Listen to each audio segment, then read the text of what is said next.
So, hello student. So, in the last class we have studied about what is a signal. Then we have studied about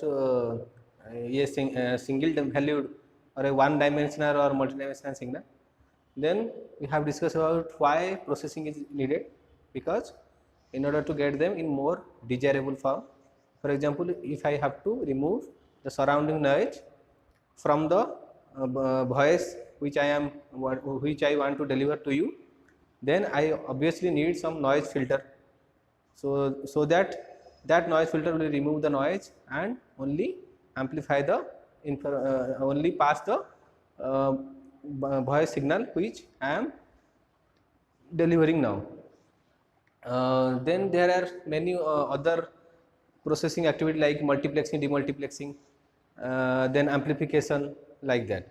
So that's why we need a processor, and in order to process a signal we need a system. So I will teach you about what is a system in the next class. So in this class we will see what are the type of processing available. So in the early days we are using analog signal processing, then we have digital signal processing, and nowadays we are using mixed signal processing where both analog and digital signal processing are present. Why this analog signal processing is removed? Because there is more disadvantages like the circuit complexity, and in analog signal processing means we need that we have studied in analog circuit that we need resistor, inductor and capacitor. Resistor, here we need all the analog circuits are made up of resistor, inductor and we need a capacitor. So obviously this inductor is very difficult to fabricate on a IC. Why?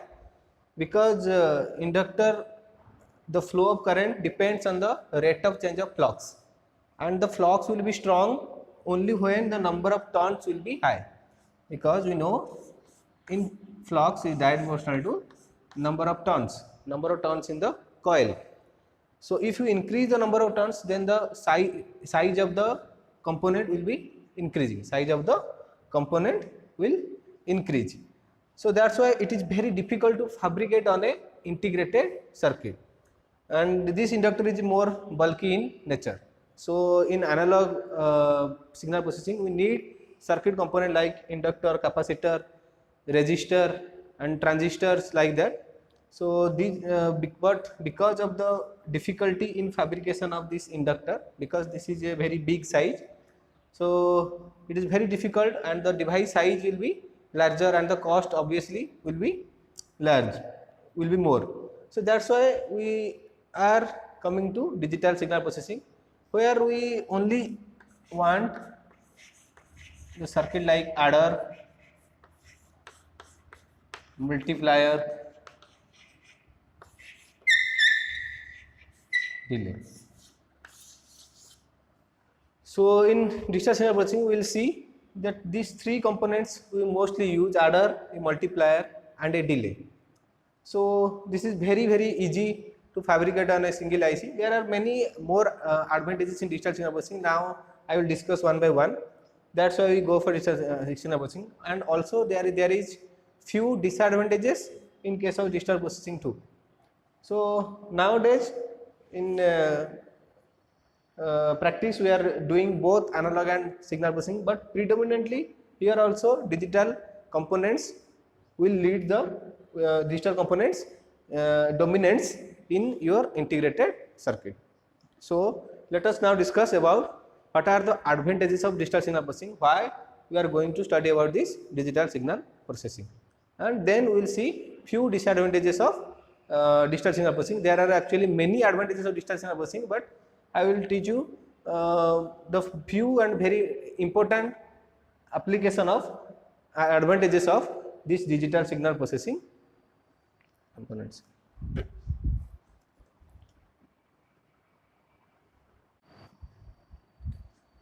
So before I will discuss about the advantages of digital signal processing, first let me draw the block diagram for analog to digital converter. So actually the real time In nature, all the signals are analog signal. Voice, music, video, everything that you can listening or you can seeing. So you are seeing are analog signal. Analog means that are analog means similar to nature. Analog means similar to nature, and in nature all the signal exists that is in analog form. So first component is your sample and hold circuit. Sample and hold circuit. So in this sampling, what we will do, sample and hold circuit. Suppose we have a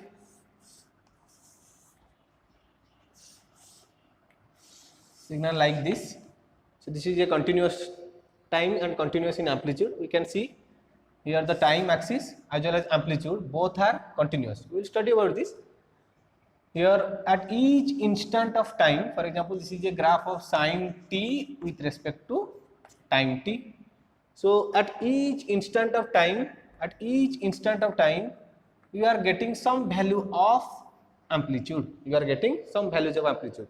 That means this amplitude or this time can be anything. For example, this time may be 1 or 1.45 or 1.57, 2.5, 2.57, 2.6. Any value it can take in time axis, and any value it can take in amplitude axis. But the highest value, for example, because I am writing here 1 sin t, so highest amplitude is 1. But from 0 to 1 there are infinite possibility. 0 to 1, suppose this is a 0 and this is amplitude, this is the minimum amplitude is 0 and maximum amplitude 1. In between we have infinite possibility. That means 0.5, 0.57, 0.6, 0.75, 0. Any value it can take. Similarly, in time axis, obviously we have suppose 0 to pi, and in between it can take any value. So obviously this is a analog signal because it is continuous and it can take any value. This sample and hold circuit, what it will do, we will study about this just to block diagram.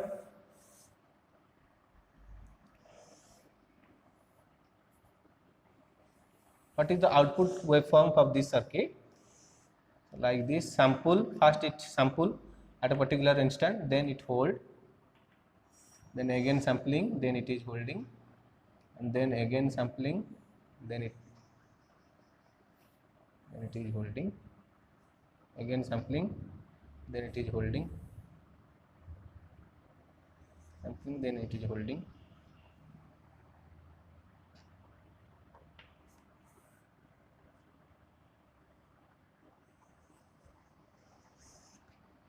So after the output of the sample and hold circuit, we can see here. Here you can notice I am taking only few instant of time. Here we are taking only few instant of time, and that's why I am making this as NTS. Here N stands for some integer value and TS is the sampling time interval, because I am taking, for example, this, for assume this TS is equal to 1. For example, this sampling interval is equal to 1 second. We will study about this sampling interval. So you have 0, then you have 1, then you have 2 here, then 3, 4, 5, 6. So at only integer value, only specific integer value, we are taking the sample. So what is the output of this sample and hold circuit? That it discretize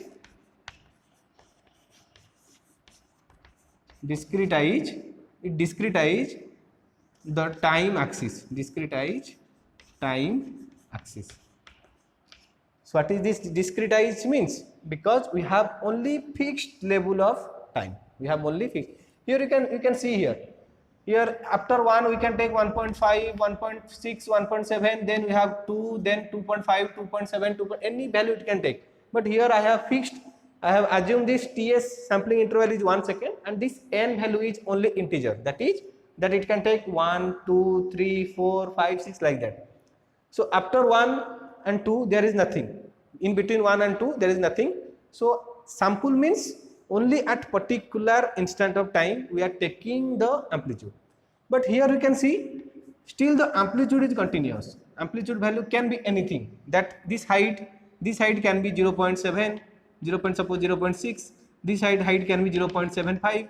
this height can be 0.7, then you have 0. For example 54. So like that it can take any value in amplitude axis. So the amplitude is continuous, but we are discretize the time axis. So after the sample and hold, we convert the continuous or analog signal into discrete time signal.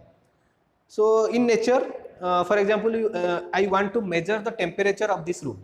I want to measure the temperature of this room, but only on an hour basis. For example, only I consider the 24 hours. That means we have 24 time instant. That is from 6 a.m. to 6 p.m. That is 6 a.m. to again 6 a.m. Of the next day. That is, for example, 6 a.m. I measure the temperature of this room. That is we have 20 degrees Celsius.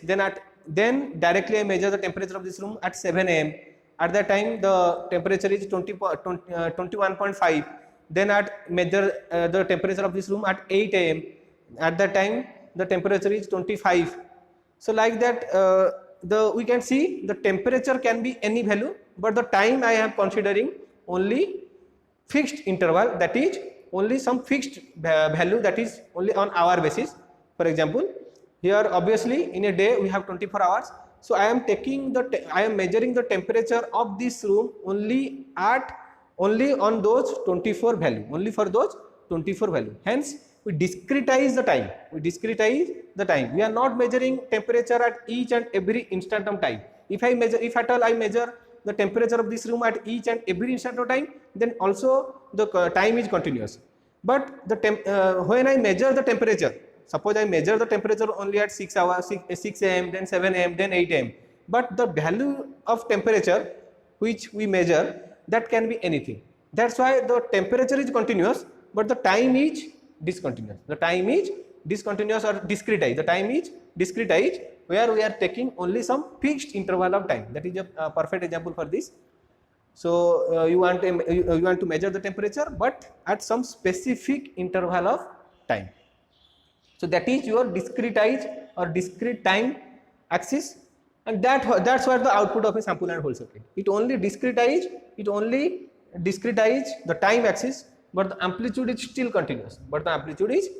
Hence we need an analog to digital converter, and inside that analog digital converter we might have studied about this in PCM. So we have two blocks, that is a quantizer.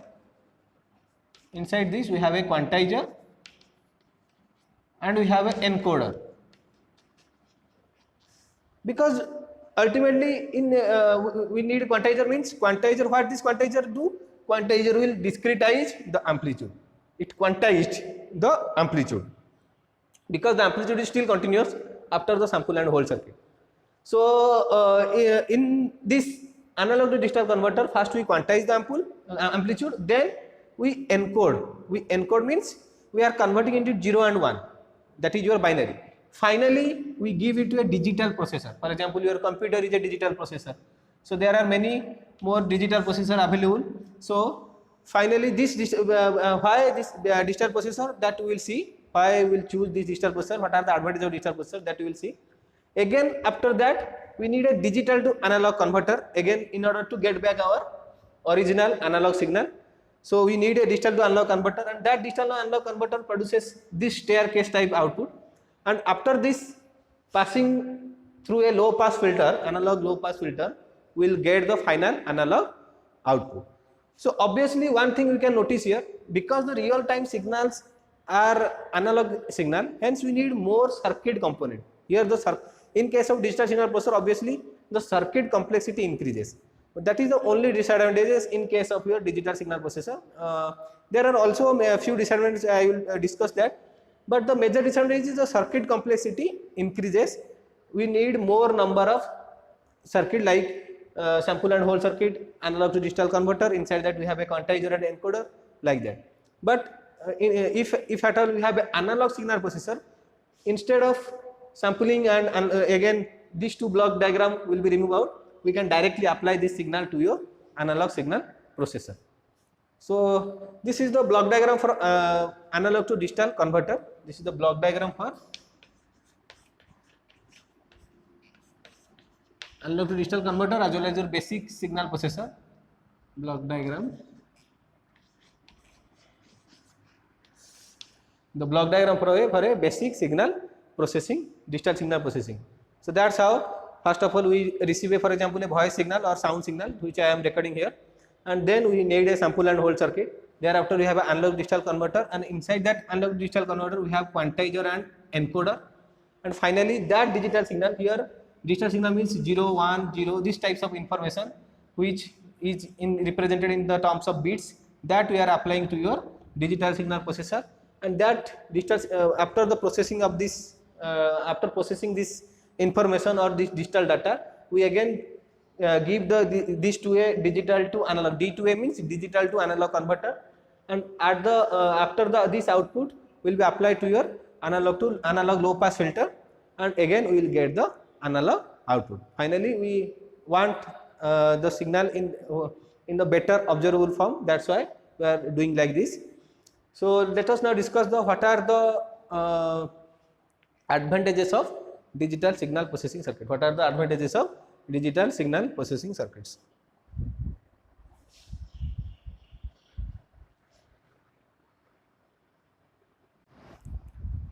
So as I have stated, there are many advantages in case of your digital signal processor. So I have listed it here, the very important advantages of digital signal processing, and this is very important with respect to your exam point of view. They will ask you what are the advantages of digital signal processor in 5 marks question.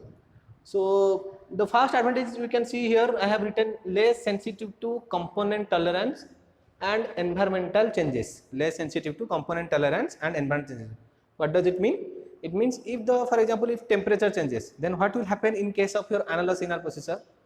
Your the resistance, the current flow you have studied from the basic, that is in a Ohm's law, the current flow in a resistor, in a passive component depends on temperature. So at constant temperature we have at a particular temperature we have a particular current flow.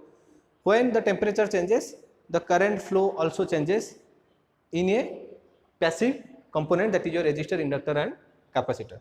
But here we remove all these resistor, capacitor and inductor in case of digital signal processor. Hence these components are very less sensitive to environmental changes. So that is the biggest advantages in case of your digital signal processor. Then it is very easy and take less space on fabrication, because the bulky inductor remove here because you know in the just I have explained you that a inductor generates current only when flux changes, and in order to create strong flux, we need more number of turns in your coil, and because of that it will take more space in your integrated circuits. So inductor is very bulky in nature. So in digital signal processor we no need of inductor, that's why it takes very less space, and it is also very easy to fabricate on ICs, that is your integrated circuit, and very high accuracy when word length increases. Word length means number of bits you are increasing. We can observe it directly from your for example, in older days we are using laptop that is of for example 16 bits. We can see a 16-bit processor, and nowadays we are using 64-bit processor. We can see the difference. So what are the image quality and how the processing will be faster, we can see that. So obviously the accuracy means your digital signal, obviously after the digital signal again converted into, first we convert analog to digital, then process them, again we are converting digital to analog. So obviously there is some error during the conversion. So and that error can be minimized only when this word length, that is number of bits, increases. That we will see when we will study about analog to digital converter in details. So we have then the major advantage is time multiplexing and demultiplexing is possible, which is not possible at all in case of your analog signal processing, In that case obviously we are using frequency division multiplexing, but in here we have time division multiplexing mostly in case of your digital signal processor. That is here time multiplexing is possible, that is by using the same channel we can send more than one signal at a time. We can send more than one signal simultaneously, we can transmit more than one signal simultaneously by using this time multiplexing, which time multiplexing is not at all possible in case of your analog signal processing. Then obviously, because we are dealing with fixed level of, I have already explained you that a digital signal is, we have fixed level of time value. Suppose I am taking the time 1, 2, 3, 4 like that, and also we have fixed voltage or current, that is fixed amplitude level. Also we have fixed amplitude level. We are not dealing with infinite number of amplitude. We are not dealing with infinite number of amplitude, but we are dealing with only fixed amplitude. That we will clear about this when I will teach you about analog to digital converter in details. So that's why we have only fixed amplitude or fixed time that we are dealing with. Hence it is very easy to store a digital signal in a finite memory, because we have a finite memory. Suppose you are using a mobile phone, so we have RAM, for example, 4 GB. So that is the capacity of this memory to store is 4 GB of data, which is, so obviously within that limited space we can easily store this digital data. We can easily store this digital data. So easily stored in magnetic tapes and optical discs like that. No, this is very important again, no loading effects due to cascading. So the cascading means connecting in series. Suppose in case of your amplifier, we have already studied. Suppose one amplifier will connected to, again like that, this you can imagine here. Suppose this is your amplifier 1, and then it is connected in series to another amplifier 2. Suppose this is having gain G1 and this is having gain G2. Suppose this gain is 2 and this gain is 3, and we are applying some signal like this, and amplitude here is 1. But after amplification, the net gain, if at all I am using only a single amplifier, then the amplitude level is increasing 2 times only. But here I am cascading, that is connecting another amplifier in series.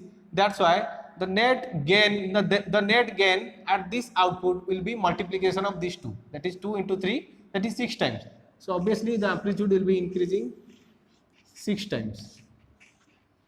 So this is the cascading. Cascading means connecting two amplifier or two devices in series is known as your cascading. But the problem is, in case of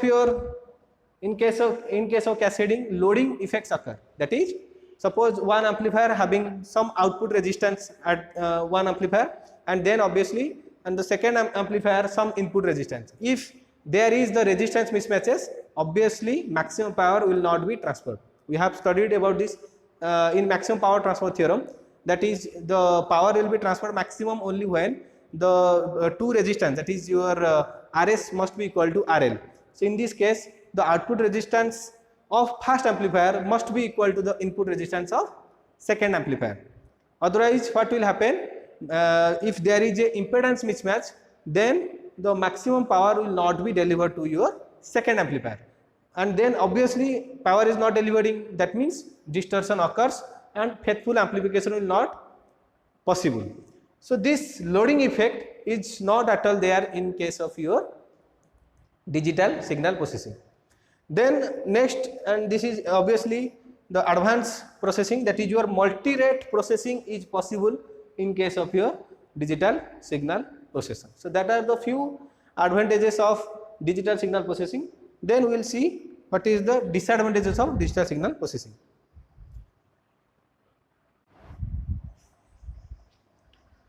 As I have already explained you that this digital signal processor having few disadvantages, but since it has more number of advantages as compared to disadvantages, we go for digital signal processor. That's why we are converting your analog signal into digital signal, and again that process them and again converted into digital to analog signal. So first disadvantage is increased circuit complexity. Obviously we have seen in analog digital converter, first we need a sample and hold circuit in order to convert that into discrete time signal. Then we need the analog to digital converter. Inside that we have a quantizer and a encoder. Quantizer means it quantizes the amplitude, encoder then encode means convert into binary 0 and 1. Thereafter we need again digital to analog converter, because human eye and ear only detect analog signal. We cannot understand 1 and 0. Yes or no? So obviously we need a digital to analog converter. Thereafter we again need a low pass filter circuit. So obviously the circuit complexity increases while converting analog signal into digital signal. So that's why that is the biggest disadvantage in case of a digital signal processor. Again, the frequency range is limited. For example, if I am talking about microwave frequency means in gigahertz range. Gigahertz means we can imagine 10 to the power 9 hertz. 10 to the power 9 hertz. That means the signal is changing so fast. But since we need an analog to digital converter, but the speed of this analog to digital converter device is limited. The speed is limited because your signal is changing so fast, but the speed is limited in case of analog to digital converter. Hence, it is very difficult to convert that analog signal into digital signal. Hence, all the frequency range we cannot process in case of your digital signal processor. So, frequency range is limited because analog to digital converter speed is limited. So, obviously, what frequency you want to process, that is decided by this analog to digital converter. So, then we might have observed in your computer lab, more heat is generated. Why? Because all the computer are digital signal processor, and in that case we have observed that power dissipation is very high. In case of your digital signal processor. So obviously these are the few disadvantages of digital signal processor.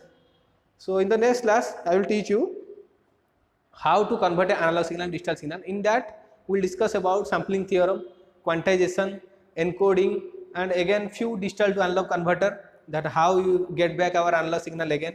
So that there we will clear more about what analog signal and digital signal. So in this class I have completed your advantages of why we will study about this digital signal processing and the simple block diagram of digital signal processor, and cover advantages of digital signal processing and also few disadvantages of digital signal processing. So thank you.